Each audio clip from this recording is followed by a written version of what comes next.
C'est à Genève, sous le patronage de l'Aéroclub national suisse et de la Fédération aéronautique internationale, que les 28 équipages concurrents de la première Round the World Air Race se sont donné rendez-vous.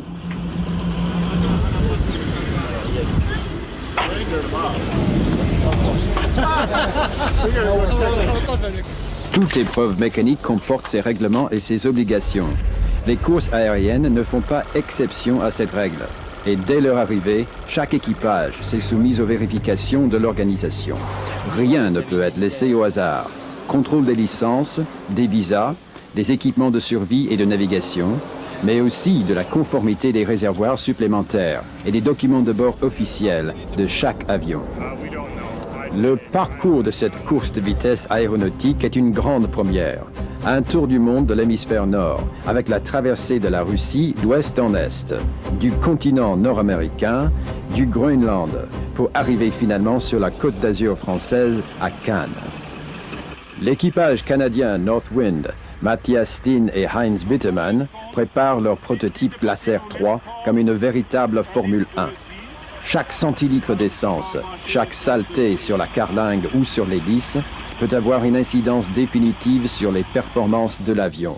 Son avion, Barbella Bella, se désespère de le voir arriver un jour. Un bombardier qui a 50 ans, il est encore à Texas et on m'avait promis de finir cet avion pour la course depuis longtemps. Chaque fois, il y a des autres choses qui ne marchent pas. Maintenant, il va arriver directement à Helsinki. C'est un bombardier de 50 ans. C'est un Invader Douglas A-26 que je voudrais conduire pour cette course. En tout cas, pas tout est perdu encore, mais je vais être un peu en retard pour la course. C'est donc 27 équipages venus de 17 nations et 4 avions d'encadrement qui vont s'envoler pour la première étape Genève-Helsinki. Une occasion pour Bernard Lamy, directeur de la course, de donner ses instructions lors de son dernier briefing avant l'entrée dans les pays de l'Est.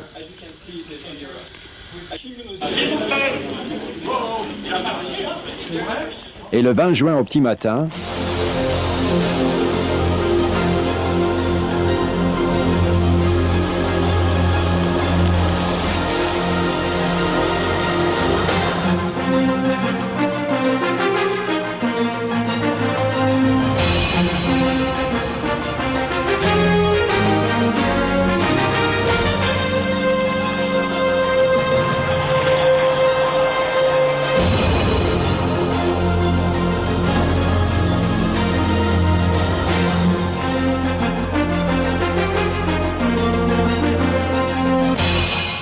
Genève-Helsinki, 2000 km, une première étape de mise en jambe, mais pas sans difficulté. Explication de Bernard Lamy.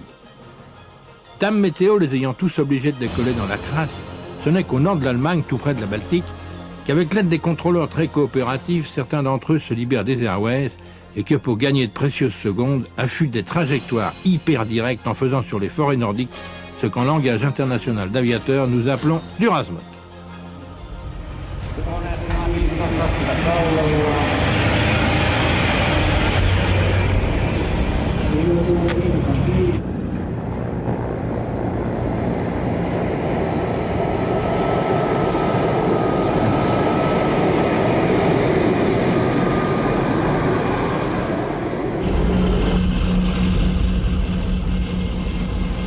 Beaucoup de monde sur l'aéroport d'Helsinki pour accueillir l'équipage local Finn Viking, Irko Geronimo et Raimo Makkonen.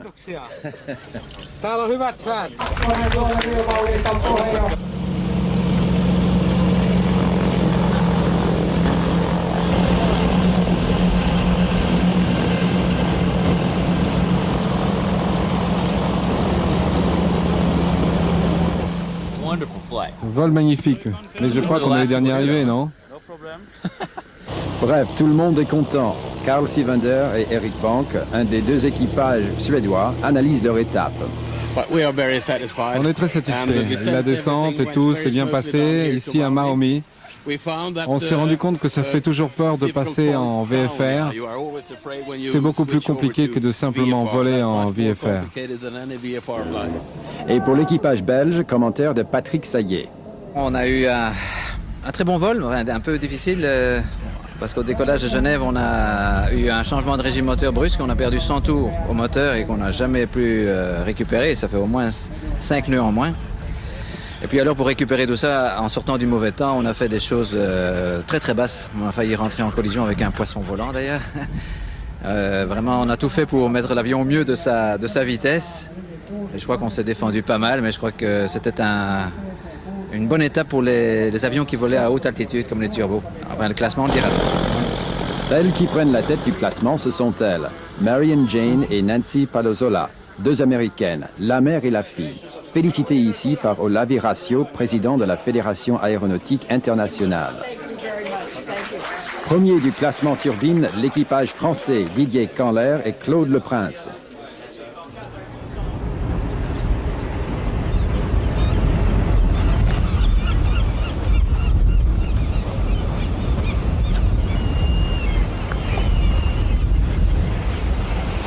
Tout au nord de l'Europe se trouve la Finlande et sa capitale, Helsinki, est une île. Aussi, si comme les concurrents de la Round the World Air Race, vous vous y trouvez le jour de l'été, ne soyez pas surpris de voir tout le monde laver ses tapis, car en ce jour le plus long de l'année, ils auront le temps de sécher.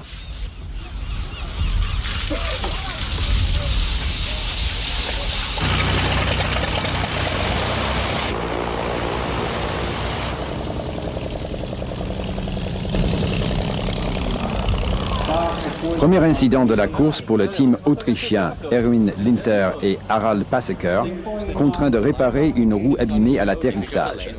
Ils prouvent qu'avec un peu de technologie, on peut faire du neuf avec du vieux.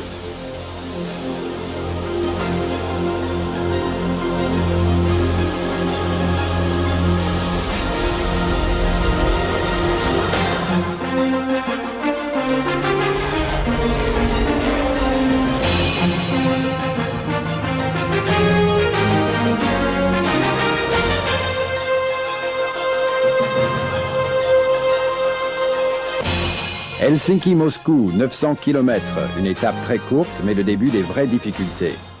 Il faut savoir qu'en Russie, les altitudes sont mesurées en mètres, alors que le reste du monde s'exprime en pieds.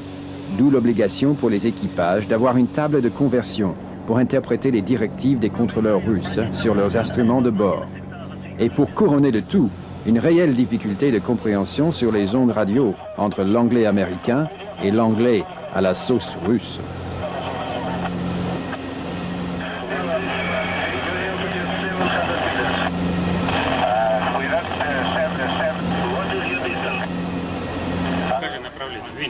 Sur l'aéroport de Ravaskoy, c'est la fièvre dans la tour de contrôle. Les contrôleurs russes, aidés par les techniciens de l'organisation, voient se précipiter vers eux une trentaine d'avions qui n'ont qu'une seule idée en tête, aller le plus vite possible.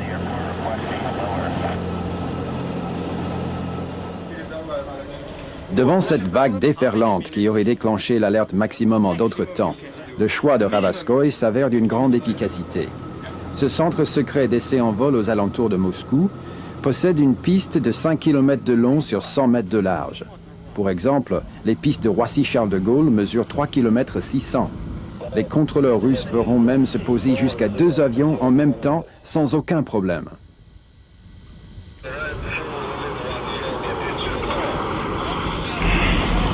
Pour tous les concurrents, c'est l'émotion. Ils roulent au milieu de 300 avions très secrets, que seuls les services de ce nom avaient pu photographier avant eux. Et particulièrement pour les 11 équipages américains, la surprise est totale devant l'accueil traditionnel russe. Welcome to Russia. Oh. We're very happy to see you in our country. Thank you very much. Taste it. It's our national food. It's bread with salt. Take a piece of bread and then put it into the salt. And then taste it. Oh, thank you. So nicely. I've heard of this. Very good. Thank you. He should taste bread and salt, and then he understands that the house where he comes is very beautiful, very good, and people who live there are very kind. We feel very welcome, and thank you very much. Thank you so much. Have a good night. Thank you. Goodbye.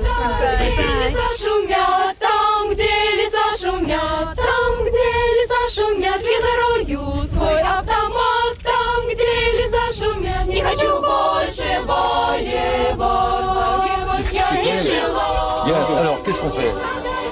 crois. Le pain, oui. On le met dans le sel. Oui. Tu goûtes. Et c'est meilleur pour un Ça veut dire que tu aimes maintenant la Russie. Ok. Thank you very much. Very much.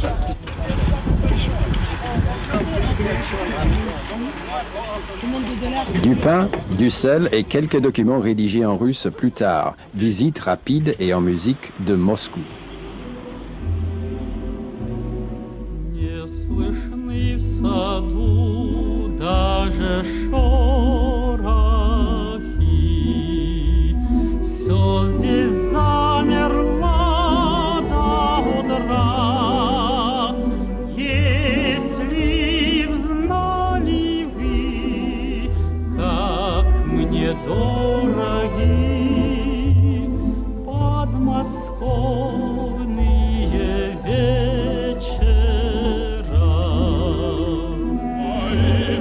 Visite du musée de Monino, cimetière de l'aviation soviétique, et du fameux bombardier Sukhoi T-4, capable de voler à Mach 3 et qui aurait coûté plus que son poids en or.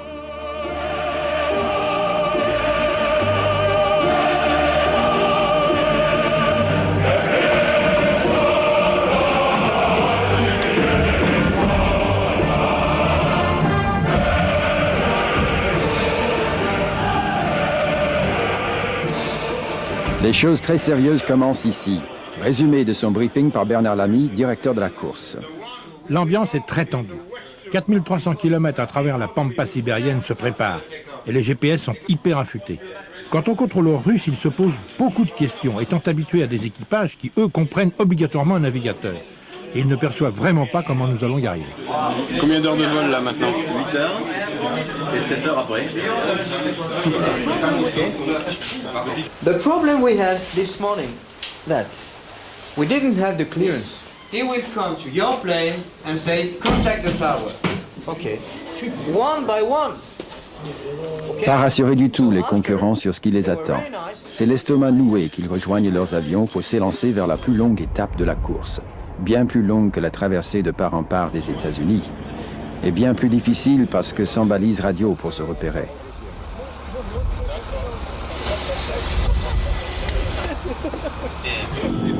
Personne à gauche, personne à gauche.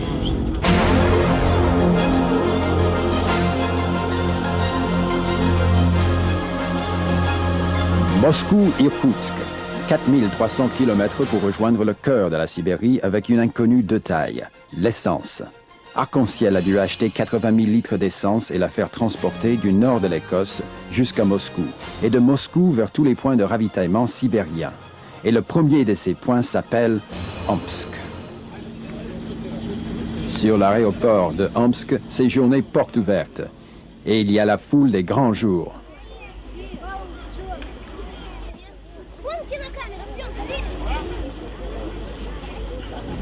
Ouf, l'essence est là, mais il faut immédiatement vérifier qu'elle n'est pas contaminée par de l'eau.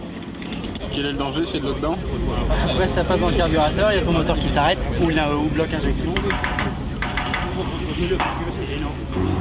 Alors, puisque l'essence est là, que la sécurité est là et que le public est au rendez-vous, que le spectacle commence.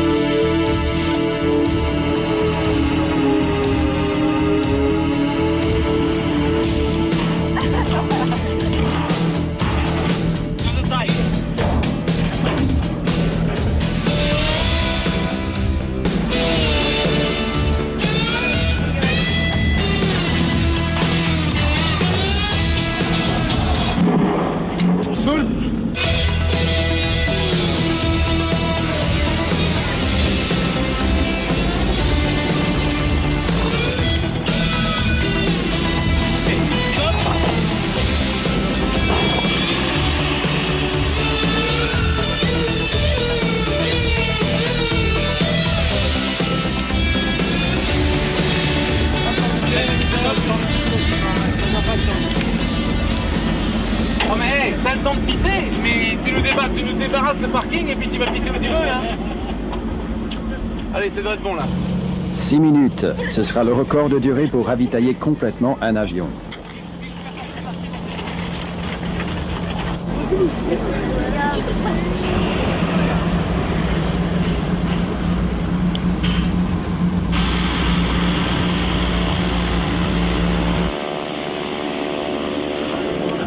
Ce ballet infernal continuera jusque très tard dans la nuit, quand soudain l'équipage canadien, qui a ravitaillé 1 heure plus tôt, revient. Leur moteur s'est arrêté, puis a redémarré. Et devant le danger que représenterait un atterrissage d'urgence en pleine nuit et dans la toundra sibérienne, Matthias Steen décide d'attendre le lever du jour. À Irkoutsk, c'est le dragon gallois qui s'est froissé une aile. Quand il a tourné, il a suivi le follow me au lieu de suivre nos indications et il a touché le bus en tournant, donc il a cassé ici. Et le plus embêtant, c'est qu'il a pété, il a cassé la petite pièce qui tient le réservoir, donc il va falloir réparer parce qu'il ne peut pas voler comme ça, c'est pas possible. À l'issue de cette étape, le classement général est totalement bouleversé. Le Cheyenne 3 hors ligne de l'équipage suisse Bruno Kepler et Nicolas Poncet prend une sérieuse option sur la victoire, en même temps que la tête du classement des avions à turbine. Les écarts se sont creusés dans le classement des avions à piston et il y a maintenant 5h49 entre Northwind, qui s'est arrêté à Omsk, et Spirit of Rochester, le leader qui devance de 45 minutes les 2 Américaines de Tailwinds World Flyer.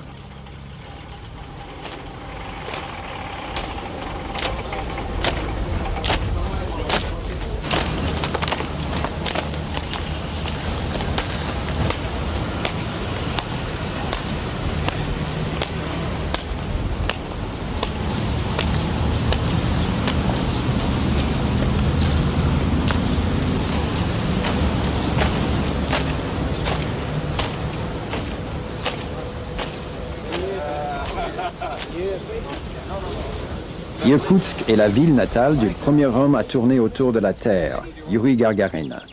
Nous sommes au cœur de la Sibérie et sur les rives du lac le plus profond du monde, le lac Baïkal. Il constitue à lui seul 25% des réserves d'eau douce naturelles de la planète.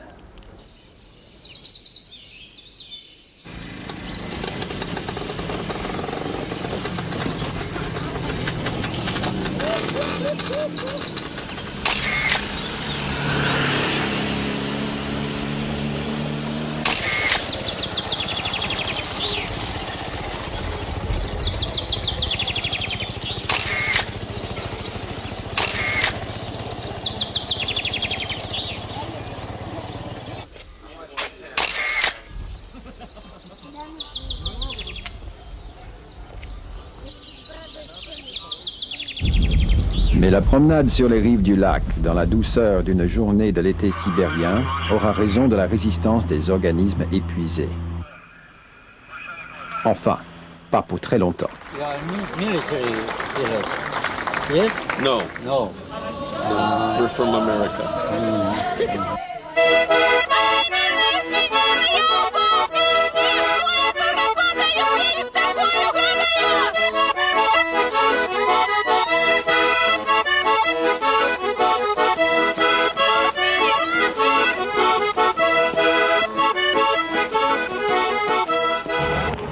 Le lendemain matin, changement de décor.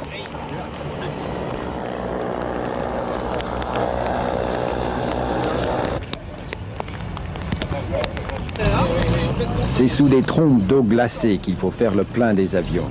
Et en Sibérie, l'organisation et les équipements laissent parfois considérablement à désirer. Nous sommes très loin des 6 minutes de Omsk. Les avions doivent passer un par un devant les pompes. Une longue file d'attente se forme. C'est l'embouteillage.